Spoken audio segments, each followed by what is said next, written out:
Hello everyone, this time I'm doing this self-portrait in graphite from this reference image of myself. If you would like to draw your own self-portrait too, do stay with me till the end and I will show you exactly how I did this one so that you can work on yours too.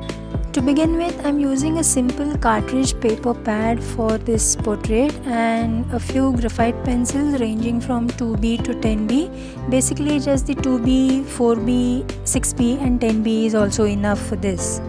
Now with the 2B pencil, I'm marking out the basic outline of the face and the features.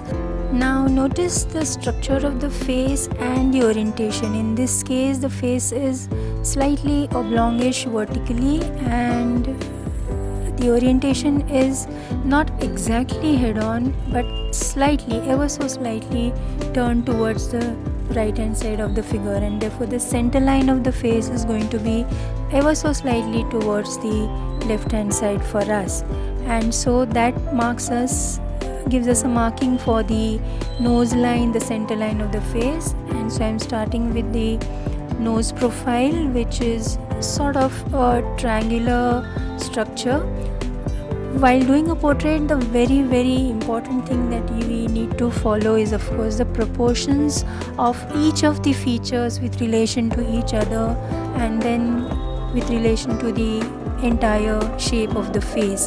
And so I'm marking out the nose position, the eyebrow positions, the eye positions.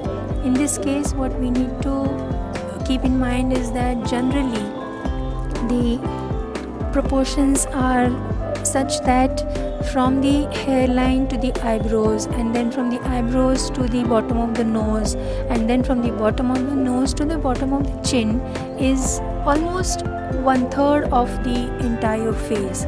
Keeping this in mind, we will proceed to mark out our features. Also, generally it is said that there is distance of one eye between two eyes. Of course, there are exceptions to these rules as each individual is unique and therefore there can be variations, there can be individual differences for each of these proportion rules for everyone. So we will have to really watch out for these proportions and study the proportions first from the reference image and then apply accordingly in our drawing. We will have to take care at this initial drawing stage itself about each of the features and the proportions of the features with relation to each other. For this, we can also make use of the alignments, in the sense that with relation to each feature we can see what the other feature, how the alignment is placed. That is, supposing for example the eye, if you can notice, in this case the start of the lip is on the left side, it is almost at a little towards the left hand side of the center of the eye. If you place a vertical line over there, you will notice that it is slightly towards the left of the center of the eye, and so accordingly we will be able to mark out the features. And if we do it in this way, the proportions will not go wrong and the likeness of the portrait will be maintained. I am doing this initial line work with a very light pressure of the hand, that is, the line work will be very light. I am not using any pressure, I am not giving any pressure to the pencil. I am running it on the paper in a very smooth way so that whatever modifications we need to do later on will be possible. Otherwise, if you start with dark lines at this stage itself and later on if you need to modify anything, it will be difficult. So see that the initial drawing, the initial outline is done in a very light hand, taking into consideration all the proportions of all the features with relation to each other. Like I said, mark out all the necessary elements in the portrait, like even the spectacles, if at all it is to be included. The line work of that will also have to be included. again taking into consideration all the proportions like I said before. While doing any portrait, bringing out the likeness of the face is very important, and for this itself, maintaining the proportions of each of the features with relation to each other becomes very important. Only and only then the likeness of the face will be able to be brought out. And so if you are just setting out to do portraits, then initially working on your own portraits becomes very easy and helpful before you set out doing portraits of others.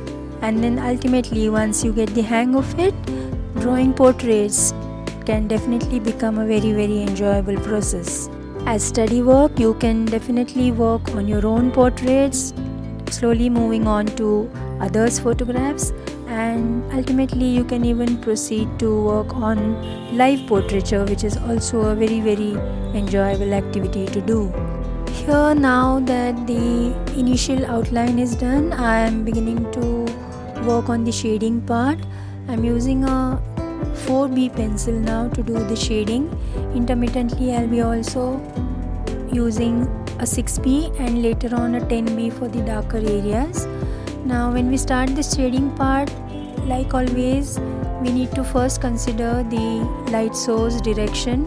In this case, it seems to be coming from the front, head on, and a little from the above, and so the light and dark portions will be according to this light source.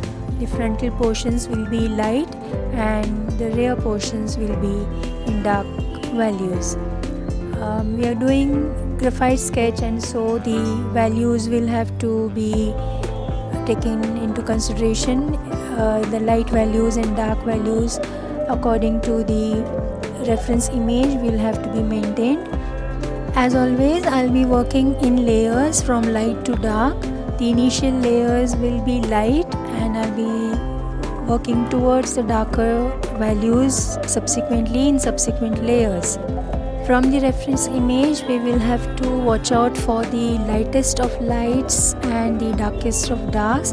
The lightest of lights will be on the tip of the nose as a highlight and a little bit on the lips, and the darkest of darks will be in the iris of the eyes and in the hair. Also for the shading, I am using simple strokes of the pencils, oblique strokes, hatchings, and I'm not going to do any blending as such. This is only a simple sketch portrait, and so I will prefer to keep the hatchings and strokes of the pencil visible instead of doing any blending. And so in this way I will work on the first layer of light values.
that my first layer is done, I will begin to add the darker values in the subsequent layer.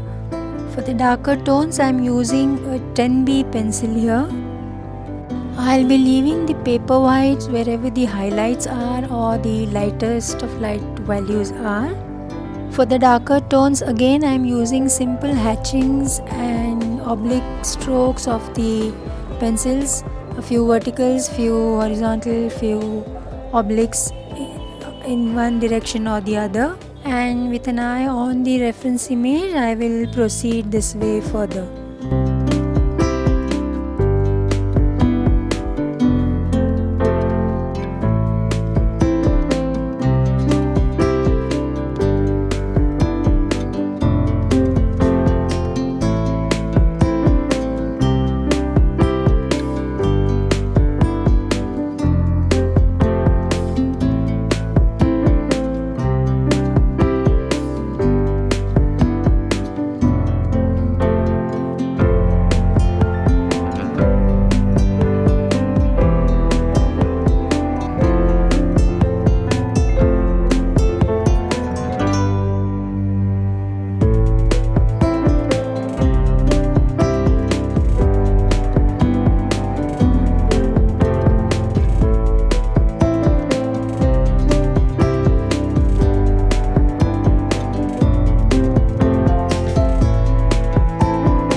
And so after taking care of the proportions and working in layers and adding darks and maintaining the lights, we have completed our portrait.